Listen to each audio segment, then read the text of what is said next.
Hello, everyone. Welcome to our If Not Now, When Part 3 conversation. I'm the founder and CEO for Audelis and Involve. I'm very excited to be hosting this conversation today. Over a year ago, we saw the Black Lives Matter movement truly go global. While the movement itself has been gaining momentum since 2013, the murderer George Floyd sent shockwaves across the world and sounded a call to action that could no longer be ignored.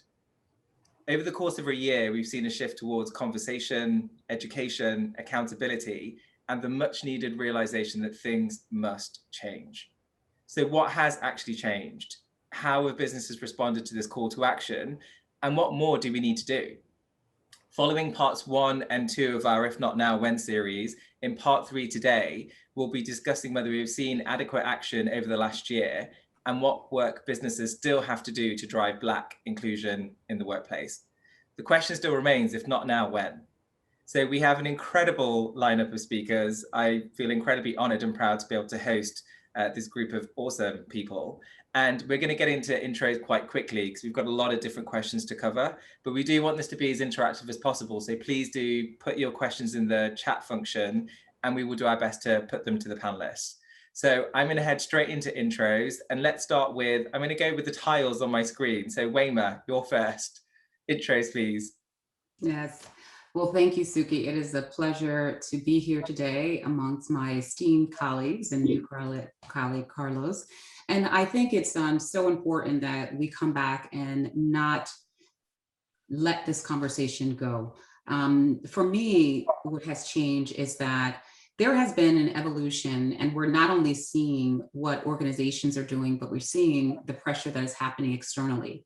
Things like in the US, voter suppression laws happening within the states, the debate on critical race theory, and even talking about racism and historical discrimination. And so there is almost this swelling of the necessity to educate, to understand, and to drive systemic change. And I think that that is making our roles so much even more important and critical for us to make sure our leaders understand this and that we embrace, we engage, we empower, and we allow for these conversations and dialogues to continue so that our organizations can truly reflect the values and the culture that we want to maintain. Fantastic. Thank you, Wayma.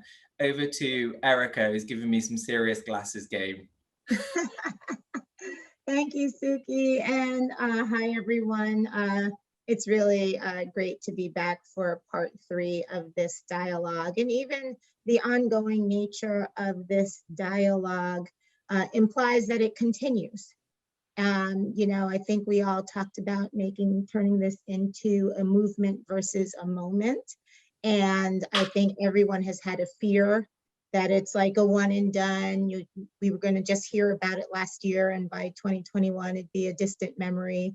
But I do think racial equity is a conversation that continues and at leadership tables of companies around the world. You know, one update I would give everyone, you may have noticed my title has changed. So previously I had the privilege of addressing this conversation from the lens of being the Chief Diversity Officer at Goldman Sachs. And now I am the Chief Diversity, Equity, and Inclusion Officer and Global Head of Talent at Citi. So really excited about my new role. I'm in the second week of my tenure at Citi. But as you can imagine, in our past conversations, we've talked about the fact that this is a large-scale global conversation. And I do feel like I am now leading the efforts at a large-scale global firm, and being able to marry topics of diversity, equity, inclusion with our own talent strategy. And that to me is super powerful when you think about the future leadership of a firm like Citi around the globe, among other elements of the talent piece of my role.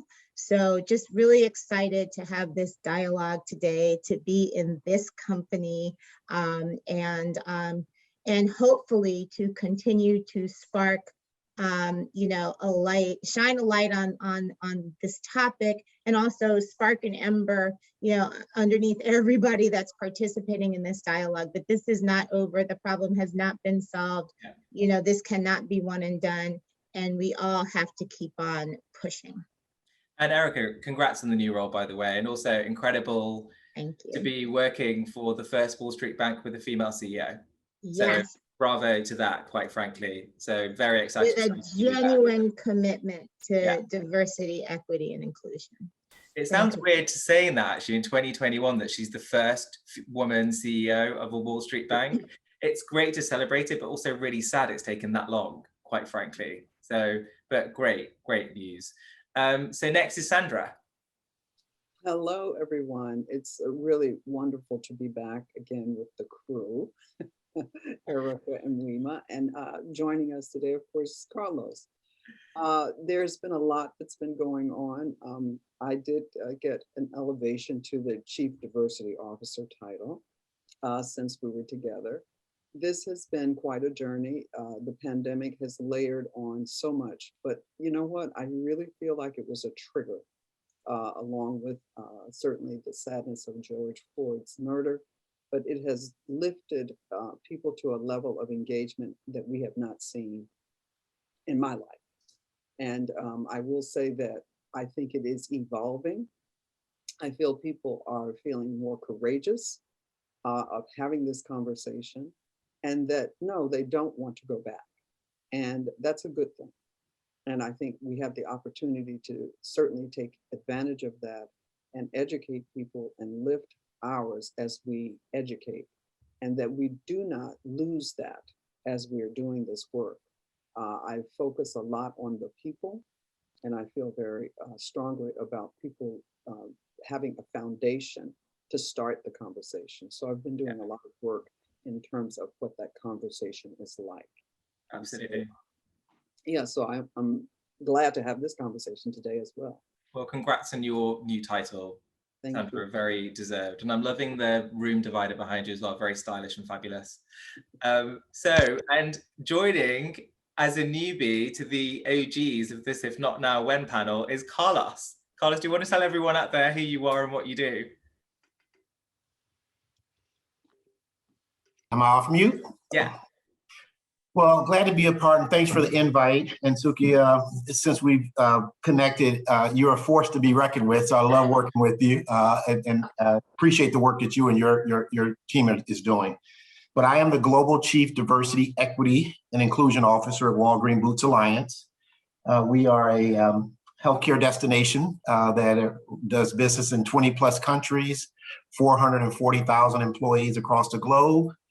And I am happy to be a part of this conversation. And I guess as we get more into the conversation, I'll tell you a little bit more about the work that we're doing and just some of the challenges that still exist in this space. But I've been with the company 4 years and we've seen significant changes in growth in that time. So. Fantastic. Well, great to have you on board, Carlos. Thank you for joining us. So everyone watching, please do think about your questions, post them in the chat function. We'll try and put them to the panelists. I'm going to go to the first question. So we're a year on since the murder of George Floyd. When it comes to business, what are the biggest changes you've seen over the year? Has anything actually really changed? Sandra, can we come to you first?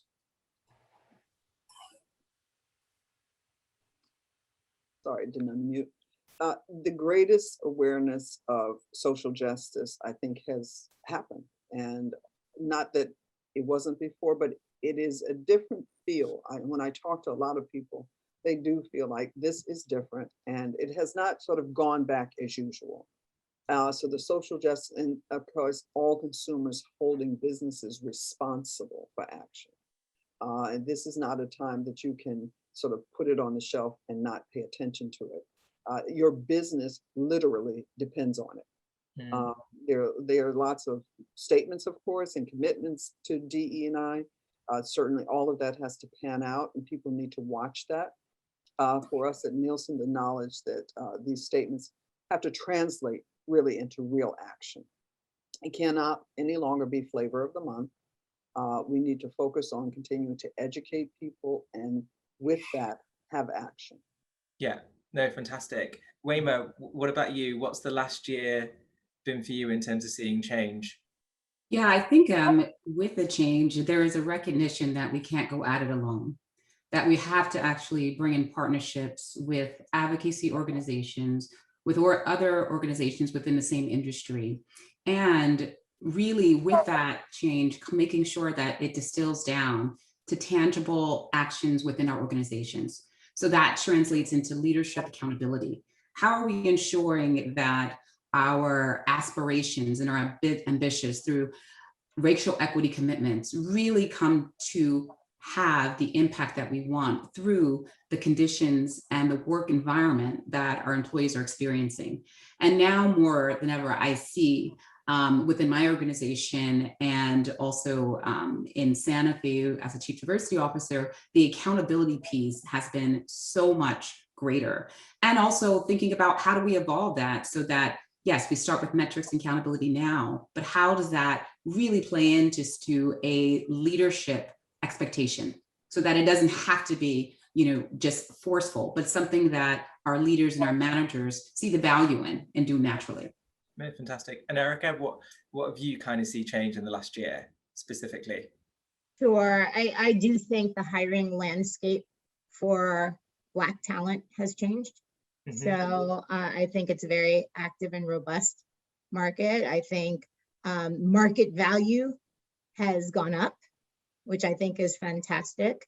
And perhaps maybe it's just a normalization, but still an opportunity to increase the earning potential of highly talented Black individuals and increase the options that they have. So, that focus, are seeing more targeted development programs for Black talent as well over the last year. I'd be remiss if I didn't mention a focus not only on racial equity and anti-racism, and I know we'll talk about that a little bit more later, but also recognizing the Asian population and understanding that there is racism and clear diversity and inclusion concerns for that population. So I do want to make sure that we don't lose that in the overall context of the last year. Yeah.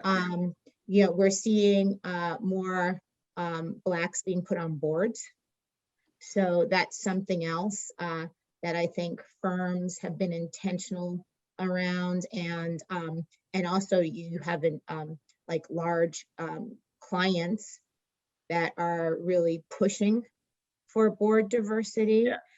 So I've seen that. And the last thing I'll share is that, there is a recognition, I think, for the need for investment and support of Black entrepreneurs and Black businesses. Yeah. And more so than I think ever before, or what might have been viewed as a category within supplier diversity. Yeah, no, fantastic. And Carlos, what about you? What have you seen at Walgreens Boots Alliance in the last year? What's changed? Well, it's interesting as I listen to the other three panelists speak. I mean, those are they've already articulated some of the things, but as I think about my company, we've had a change at the top. We've hired our first African-American female CEO, which was groundbreaking, and I think a very momentous a moment for the organization, and it shook the nation. And I'll tell you what I mean by that. We saw our stock. We talk about research and data all the time about how having a female leader, you have better stock results, better market visibility, higher productivity. And, we see that on paper. But when Roz was announced, that next day, our stock shot up. Now, this is just Carlos speaking here. I'm not speaking on behalf of the company, but we saw that. And our stock has been pretty steady since she's been on board, right? We also saw every news outlet, every media outlet, every corporation want to talk and speak to Roz Brewer because of what she brought to the table. We also had another first last year, and that's we added Valerie Jarrett from the Obama administration to our board of directors. Mm-hmm. And the response to those two moves alone, and there have been many others, but those two moves alone, folks have said Walgreens gets it. We don't know what happened over the last several years, but those two moves were iconic for an organization as big and powerful as Walgreens Boots Alliance. We also saw more awareness of the problems that exist in corporate America and the world today because people are talking about it. What was taboo a year and a half ago is now common conversation in corporate America today. I think Erica said it, but we want to make sure this isn't just a moment. One of the panelists said, I think it was you, Erica, but that this is a movement and that it lasts. Yeah. And I have a feeling that this is going to stick around for a while because what's happening at our company and many other practitioners that I talk to is people in the organization that were kind of blind to this subject is now starting the conversation. They're asking us for our account consultation. They're asking us to be a part of their meetings. They want to know what they need to do differently. They're engaging DE&I more than I've ever seen DE&I engage before. And the other thing that I'm seeing, and I'll let you get to the next question, is we are now at the table in conversations where they used to close the door when they saw it's coming. So now they're saying, we need you here to help us solve this very complex problem. So I'll pause there, but I think those are some of the things that I've seen change in the last year and a half, and hopefully they will last for a while. I think Erica's got something to say. Erica, go. One thing also, just, you know, that you made me think of when you started talking about leadership. And we touched on this the last time, but it's really come to fruition at this point, which is the number of chief diversity officer roles that have sprung up. Now, all chief diversity officer roles have not been created equally. Correct. So that's a topic for further discussion. But the fact that, you know, companies are looking for leaders, subject matter experts when it comes to diversity, equity, and inclusion, and many companies have really positioned leaders to be truly C-suite leaders, engaging with the EMT, the board, et cetera. You know, there really has been a shift. You know, some people have just put people in roles. Some firms, let's be clear. You know, so just having a figurehead doesn't mean that you get the impact and from the work or the role, but the number of open roles that we had sort of referenced in the last conversation to what has been filled and where you see even movement in the space, it's been highly trafficked. I mean, we can testify that being a global search firm, the number of CDO searches we've done in the last year has been phenomenal. So there is a huge focus on the C. Actually, I know this is slightly off script because we're talking about it now, but do you find, because of the focus on the CDO seat, do you find there's more pressure? Are you finding it a tougher job because there is such a laser focus on DEI in business at the moment? Wayma, would love to. Yeah, if I may, I do think that it is not so much pressure, but there is an appetite for a quick solution. So it's like, okay, what can you give us as a quick fix? And I think that that is where our jobs become very, very, very important in ensuring that we don't actually offer some kind of solutions that'll just a cure for all, but really take the time to say, what is it that we're doing? Let's look at our systemic environment. Let's look at our processes. Let's look at our policies. Not only, you know, doing the hiring and bringing people in, but really giving them a safety net so that they can be successful, right? How are we ensuring that their onboarding is effective? Because we know the research shows that Black and brown people, and the more senior they are in the organization, the probability of their success is lower. And so that is where I think it's also kind of come to us as quick fixes. How do we actually ensure that we have something that we can say that is going to make a change, but really saying that what can be foundational, what can actually be done that actually can build those practices that will be the fabric of how you operate. And actually, Erica raised a really interesting point with the CDO role. They're not all equal. For instance, we won't take on a brief for a CDO role if there isn't that infrastructure and resources for the candidate. Absolutely. Otherwise, what's the point? Like, absolutely. What is the person going to get? If it's a global business and you've got this one person, what are they going to do on their own? Like, yes, you're not setting them up. You can't. The answer is you're not able to. You're not going to be able to. What can you do exactly? Okay, I mean, we've got so many questions. I might go straight into the audience questions because there's some really good ones here. So Bobby Wilkinson has asked, he's curious if you're seeing or feeling pushback from peers, specifically white peers, with equity, and specifically their denial that people of color and women lack workplace equity. If so, how are you addressing those kind of conversations? Sandra. Well, first of all, I was actually trying to unmute to follow up on the CDO piece, but okay. No, we are very much focused on equity, because if you don't have equity and the resources to make sure that people are supported, that's a problem. We are not. It's kind of faking it, and I don't believe that if you're going to have a successful initiative, programs, however you want to land this plane, you have to support the people so that they can be successful in your organization. That is probably one of the things that is most painful when you ask about becoming a CDO at a company. What, you know, who do you report to? What is the budget? Who are the people that are going to help make this successful? Because this will not be me landing the plane.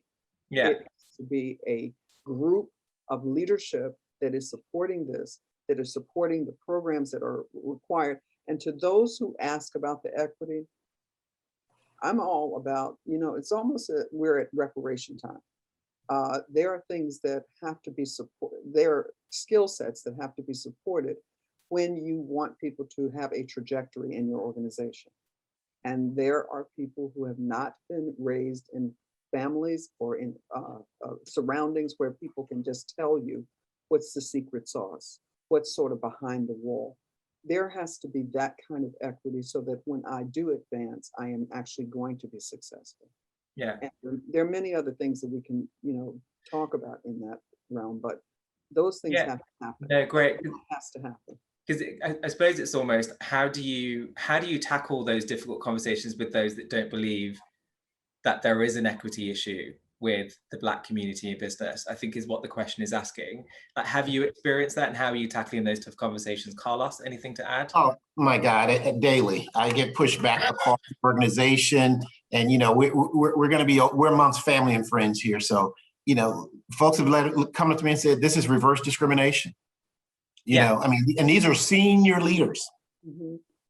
And I push back with data and information, and I talk to them about just, you know, history, about how certain things have been unequal for so long. And we're not talking about equality, we're talking about equity. And then have to explain to them what equity actually means and how you apply that in corporate America. This work is not about creating advantages for Black and brown people. It's about removing disadvantages so that we can compete on a level playing field, right? Yeah. Too often folks want to send me out to pick apples. I'm 5 feet tall, but the apple tree is 7 feet tall, right?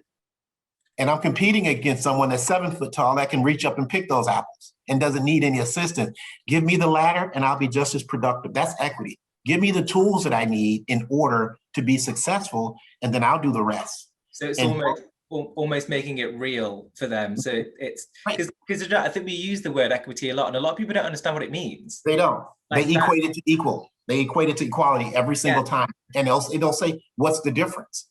And I'll ask, how much time do you have? Because there's a huge difference. Yeah, absolutely. So that's my piece. To answer your question, yes, it happens every day. And we combat that with data and facts and having that tough conversation around why it's necessary.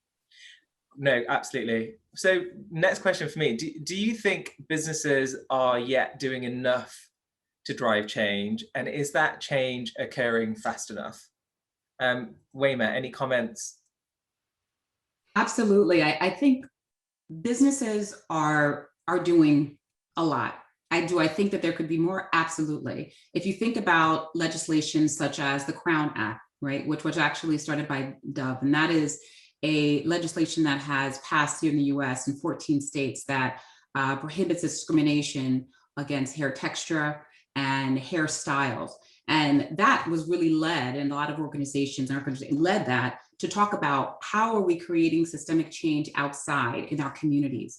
What I think that needs to be done is as we are making the commitments and we have these external ambitions, really ensuring that when we are having the targets, which I think is absolutely necessary because what's measured gets done, that we equate it to how are we then making sure that going back to the equity question, that we create the conditions for success, that we create the conditions that we're just not kind of picking from the tree outside, but ensuring that there's pathways for growth for our internal talent, and that we are literally taking this as a homegrown internal cultural transformation. Because if in absence of that, it may transition to being just a one-time, kind of one and done, fix it, that will not have the impact and the change that is needed to really drive progress within our organizations. I also think really partnering along industry. So if you think about, within the finance industry, the partnerships they have done, I think one of the successful partnerships is LGBT. I know in tech, we are doing more around Black in tech and focusing on women in tech. I think that the same thing is happening in pharma. That is a critical next juncture that has started, but I do think the momentum there needs to happen. And that is really where we're going to actually have shared progress and really be able to see that impact and those specific actions and things that will create change and opportunity for Black and brown people. Yeah. Erica, anything more to add about how we could accelerate change? Like what other interventions could we do, for instance? Yeah, I mean, I think a lot of companies are doing a lot, right? When you say enough, just to get to the initial question, right? How you defined enough? Is it ever enough, right? So I think there is a lot that is happening. I think that there are firms that have really set goals and key milestones. I think that keeps organizations honest in trying to move along the continuum and make progress. And I'm always an advocate for sustainable progress, right? It's like you don't want to have work happen, or people come in but your attrition is still going out, or so you want that sustainable progress. But I think in order to really accelerate, like anything, any initiative, you need the accountability. Yeah. And leadership accountability at every level. And we've also talked about middle managers before, right? That becomes the biggest challenge because, we have to hold leaders at every level of the firm, not just the senior most leaders who, for progressive firms, at a city, they get that, right? But at every level, how do we make sure there's that same level of accountability, just like any other business goal? I've always talked about diversity as a business, right? And I've always talked about metrics, that which gets measured gets done. So, so how we track the progress, some firms, have done annual goals, some have done goals out, 5 years, 10 years, but are those just, are firms just kicking the can down the road, or are they really making their way towards those goals? No, and that to me is one thing that we have to make sure that we build into the accountability for all the promises that have been made. I mean, firms have made a lot of promises and a lot of commitments, but for the capital you said you were going to invest, how much has been invested? For the suppliers that you said you were going to use, what has been that supplier spend? I was so pleased to find out that Citi has already exceeded its commitment for supplier diversity spend for Black owned businesses.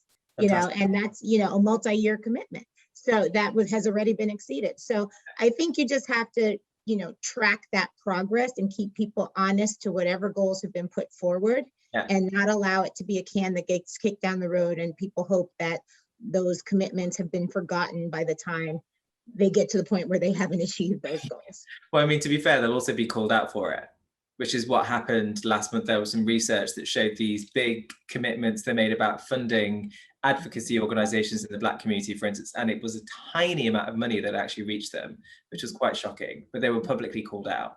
And actually, following on from that, there's a great question from Helen Hanamy here. Sandra, I'm going to come to you with this. What she's asking is, are you having discussions in your companies about corporates staying in their lane versus driving wider change in society? I think what she's saying is when and where to speak out and take action. Like, what is the role of corporates on this issue? So for Nielsen, we, of course, are research and measurement. And two things, the media industry, we have influence here. We were talking about our new values as we stand up our company, because we separated our companies back in January. Yeah. The new values are inclusion, courage, and growth. So inclusion being the first was intentional. It's our commitment to DE&I, putting that as the first to influence change in our industry. There are two things. Advertising is the greatest source of revenue. Our ads, advertising ads inadvertently funding, are they funding discrimination?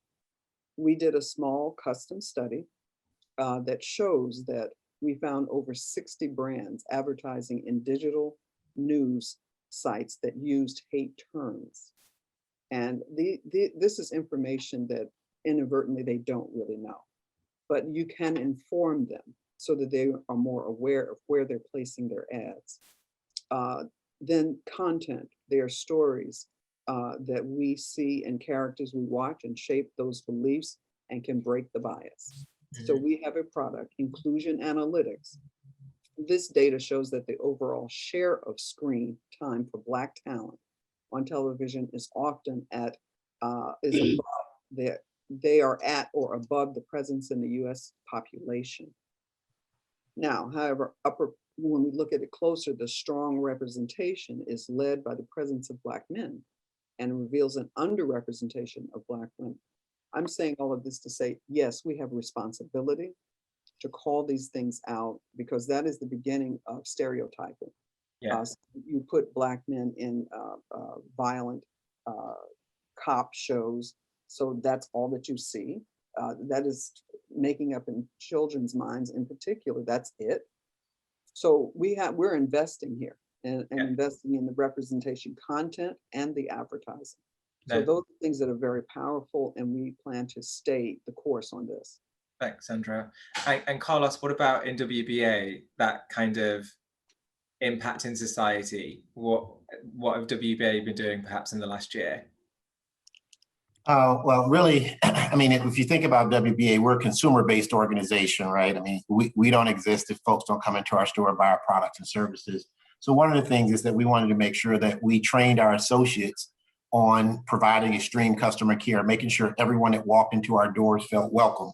So we trained all of our leaders on unconscious bias, conscious bias, and really how to interact with the public. You know, again, when I think about Walgreens Boots Alliance, you know, I celebrate the company, but also hold it accountable when it falls short, right? And we fell short in our training, and so we corrected that. You know, we've also had folks that have contacted us to the earlier part of your question and said, hey, we don't need you in politics and social justice issues. Stick to diapers and drugs. Push, you know, pills and Pampers. Stay out of stay in your lane. But we're part of the community, and our lane is, if it affects society, it affects us as a company.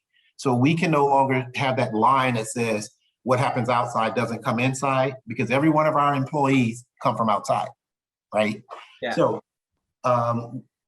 we've also, if you think about the pandemic and the havoc that has wreaked on society as a whole, Walgreens was very instrumental in getting the vaccine out there, making sure that we set up clinics in Black and brown neighborhoods across the country.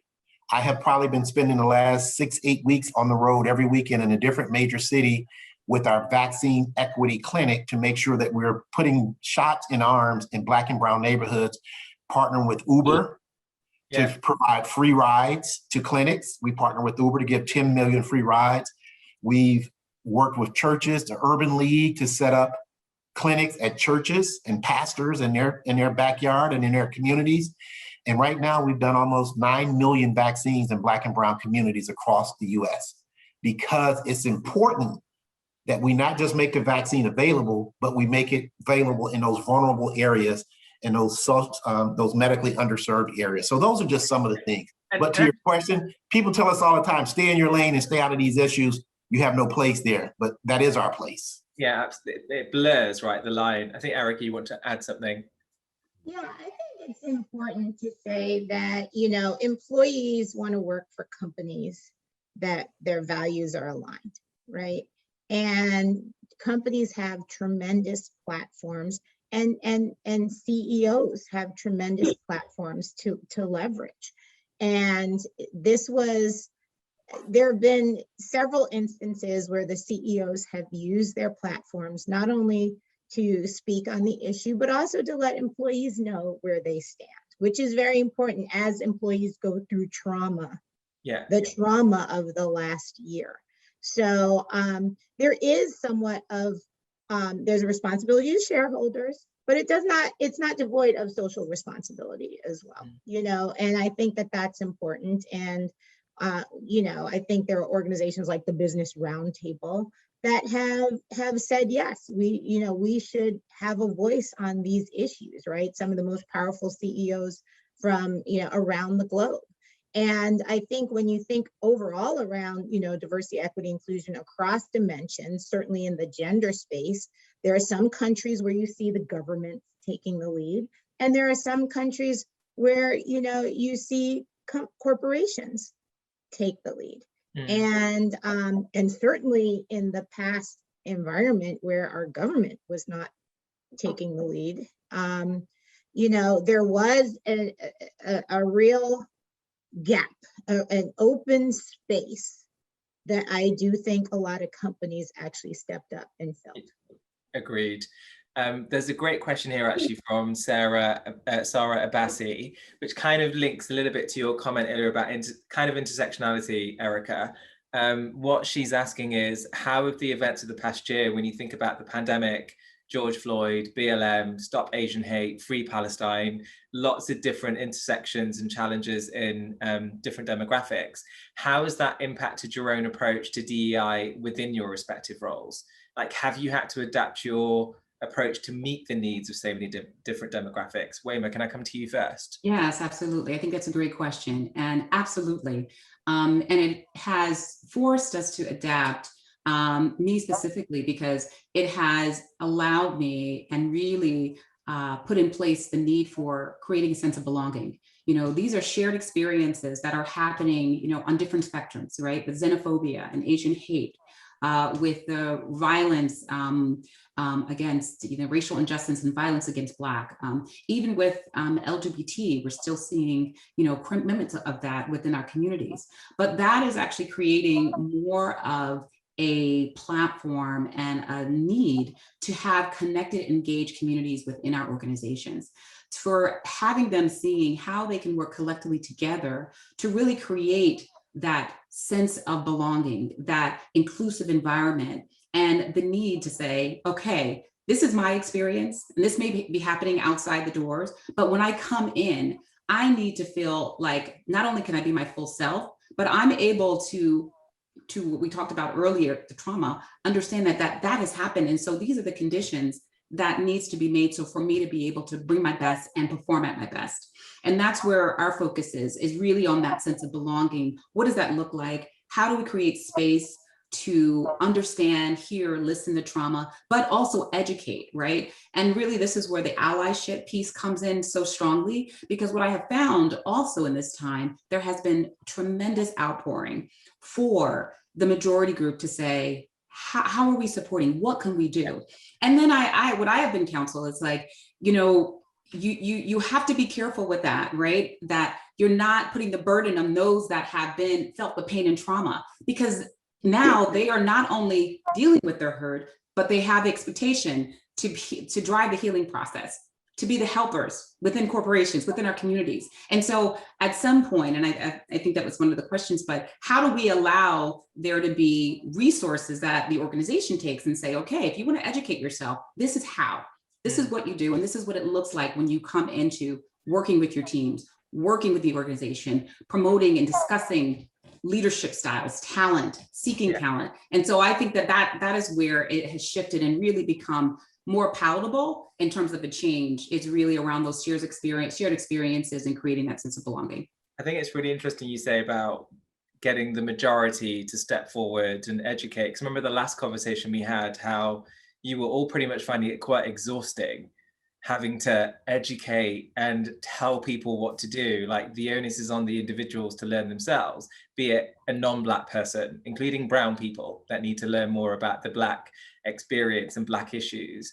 How do we get the majority to do more and to act more in an anti-racist way? Like those kind of behaviors that are really important. Sandra, would you like to take that? You just went on to mute. Right, okay. Sorry about that. You know what? There is a lot hanging here. There's a lot hanging, and there are some low-hanging fruit that we can deal with. But remember, people have been socialized this way all their lives. And this is not just going to be uncorked suddenly. So we're talking hundreds of years of people just behaving the way that they behave, knowing what they know. And it does require, whether we're fatigued or not, that we answer some questions. Does not mean I'm going to be the encyclopedia, does not mean that I'm going to be Google. It means that I'm going to give you some information. We created a anti-race site, intrasite. Their books, their podcasts, there are all kinds of resources for people to look up. We have book clubs. We have people who actually have done their own thing, where in different divisions, they had a book club. They had a unconscious bias sort of, it was a puzzle that they created. There are people who are actually doing things to have this conversation. So we meet halfway. And I think that part of that is we cannot be excluded from the conversation. We have to be in the conversation so that we can guide people to reality. What is my reality versus your reality? If we don't have that, we are not going to get to that real, genuine, authentic self coming. Because otherwise we're going to fake it too.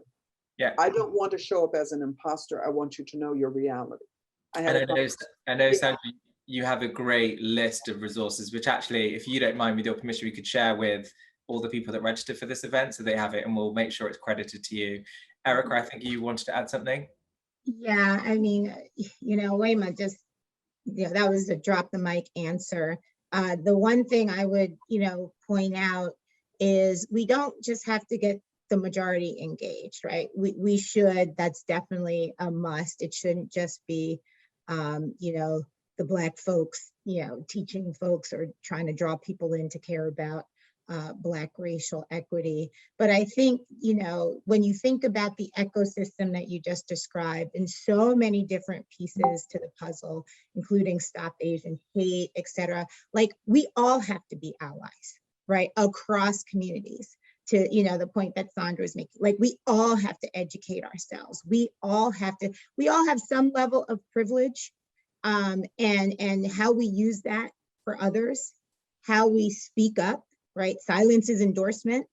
So whether or not, it's your dimension of diversity or some other dimension of diversity, the concept of allyship, allies for inclusion, right? Not LGBT allies, not allies for racial equity, allies for inclusion, I think is a really powerful concept in the current environment. And yes, we have to provide people with the tools. There's lots that they can do on their own to educate themselves, but within our own environments, we have the benefit of providing tools and resources. And I think I shared this on the last one that we did.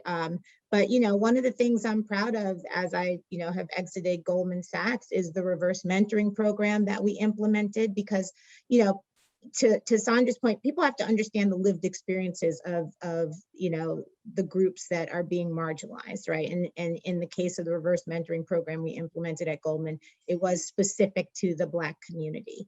And those lived experiences are not commonly understood and really were often not spoken about. I think I know for me personally, until last year, I didn't feel like sharing those experiences would be of any consequence, right? You know, and even could potentially be misunderstood. Yeah. And so, you know, I think that because of some, you know, there was some level of awakening, that sharing those lived experiences was really helping to inform an important dialogue, an uncomfortable dialogue that needed to be had for people to deepen their understanding and be better allies, you know, in this case to the Black community. But I think allyship, to Wayma's point, is so important, and it's across dimensions, however we use whatever privilege we have to, you know, use our power for others. Absolutely. I'm conscious, I remember Sandra asked at the beginning or before we started, is this an hour or 2 hours? And I said it was an hour, but we've only got 9 minutes left. We probably should have done it for 2 hours, which means we're going to need If Not Now When Part 4. So I'm already pitching that right now to all 4 of you with now a new edition Carlos. So none of you can say no. But I want to try and end with 2 questions. The first one, because we want the audience to take action.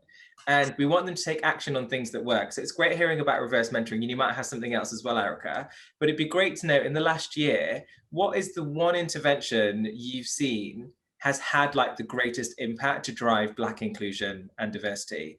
Carlos, can we start with you? Wow.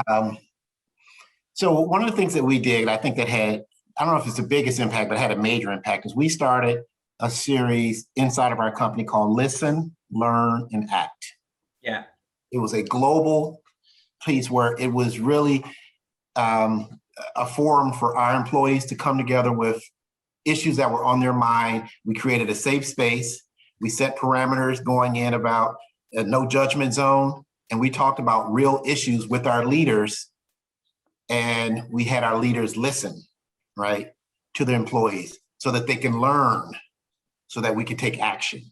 And so we did that globally across the organization. And each time we do it, the audience gets bigger and bigger. And the feedback that we're getting from that is, thank you, Walgreens, for doing this. It gives me a voice. I feel like I'm now a part of the company. My voice matters. I feel more engaged. And one of the things that I think all companies should do is listen to what's going on inside their workplace with their employees. If we truly believe that notion that our employees are our greatest asset, then let's start treating them like that. Yeah, it's a nice tagline, but let's put words to action. And so when we do that, it's amazing what's the return that we're starting to get from that. That's just one thing, and I'll defer to the other panelists for others. That's from. No, great. Sandra, what's the one thing in the last year that's had the most impact for Black inclusion? Well, I'm going to ditto Carlos, because we did the same thing. We went through all of our BRGs, and we had open conversation. The floor was theirs. It is for them to inform us, where are you? Have you been seen? Are you visible? What is it that you need in order for you to be visible and to be successful? That is a lot of data, and the leaders were listening. The leaders were open to their own change, because we had one session with them called Courageous Conversation, where they had to peel it back. They had to come into a reality that they had not been in before. And they were appreciative of sort of pulling this down so that I can open up and be the person that I am. We learned things from these leaders we did not know. It became very personal. And so I think that set things in motion to know I have to listen to people. Yeah, I included in my mantra for the year is I see you, because I want people to know that they are valuable. As Carlos said, that asset, absolutely, they are valuable. So that's what we did. no, fantastic. Yeah, Carlos. 3 seconds. One of the things that people often fail to realize when they go and spend, and no disrespect to consultants, but when you spend hundreds and millions of dollars on consultants, we have 440,000 consultants on our payroll, and that's our employees. And when we listened to them, the information that we got was so valuable, no consultant could have pulled that out of them, none. And so we utilize that to help us solve complex business problems. I just wanted to add that, 'cause I think that's Carlos, I think Involve could do a pretty good job. We're a great diversity and inclusion consultancy. Thank you very much. Wayma, what about you? The one thing that's had a real impact on Black inclusion? Yes, absolutely. I would have to say overwhelmingly is the re-recruitment and re-engagement of Black talent, specifically our senior talent. Looking at them and recognizing, one, to Erica's point, the market, it's hot. They are they're a la mode, right? They are, the Black talent is being sought after, feverishly by across all industries. So we wanted to really take efforts to re-recruit them. So looking at how are we bringing them together across their different product areas, having discussions with them, really addressing the very relevant and specific challenges or obstacles that they actually have, and put processes and policies and tactics in place to making sure that they have the engagement, they have the inclusion and the empowerment. And some of the outcomes of that has been everywhere from expanded mentorship, networking groups have been, leadership coaching, executive coaching, but it has been specific and it has been relevant. But it's really with the mindset of delighting and stopping and pausing and saying, yes, what we're doing externally is important, but we also have to take care of home. And I think that has been kind of the most significant effort that I'm most proud of. No, fantastic. And just to clarify, so when you say re-recruitment, do you mean in engaging your... Re-engagement. So really going specifically to Black talent and having the hands-on high touch with our senior leaders, with our Black talent. Perfect. No, fantastic. That's really helpful. Thank you. Erica, I know you talked about reverse mentoring. Is there anything else that you think's had a huge impact in the last year? So the answer is D, all of the above. I think everyone here has said it really well. I'll remind folks that that which gets measured gets done. So I still really champion, setting aspirational goals and metrics. I love what Wayma said around re-engaging and investing in Black talent. And you've seen a lot of programs, both facilitated by consultancies, as well as in-house, as well as people like at Citi, we engage with ELC around a lot of programming for developing Black talent, and have a program called Owning My Success. So you see a lot of effort focusing on developing, retaining, and promoting Black talent. And again, that feeds into achieving certain goals, especially when they're set at higher levels and not just the entry level. That's the continuum, not just bringing folks in, right? That's just the diversity, but you still got to get to equity and inclusion, which is a much more holistic measure of success and sustainability for Black talent at our firms. So, even the fact that we can just really call out and speak to Black talent is, again, a big change over the last year and a half. And a welcome one. And it doesn't marginalize or make any group less important, but it adds Black to a dialogue that really, we weren't using that word or that, or really framing the issue specifically for that one diverse group at our companies.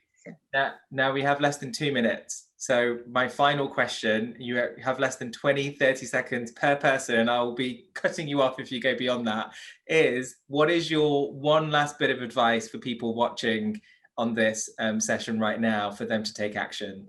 Wayma, let's start with you.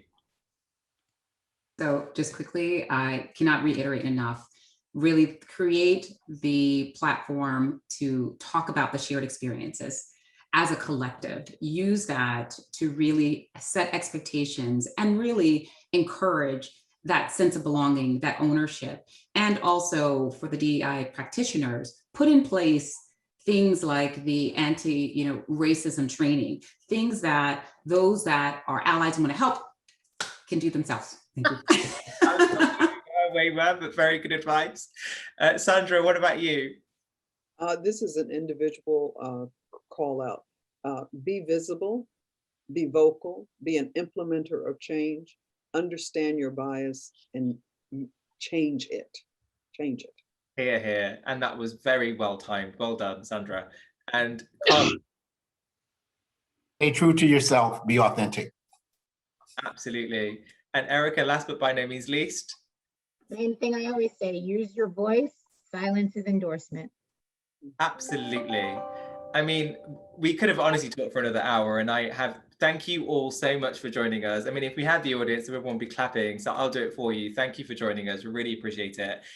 This has been recorded, so we will share it with everyone that registered and send it to everyone. We'll send that resources list of resources from you, Sandra, which I thought was really great when I've seen it before, just to remind people of it. But thank you for joining us. A huge thank you to our panelists. And there's lots of love for part 4 already, just to be clear in the chat function. Everyone wants it. So we're gonna have to. Nice to see you all. Have a good day. Take care. Bye.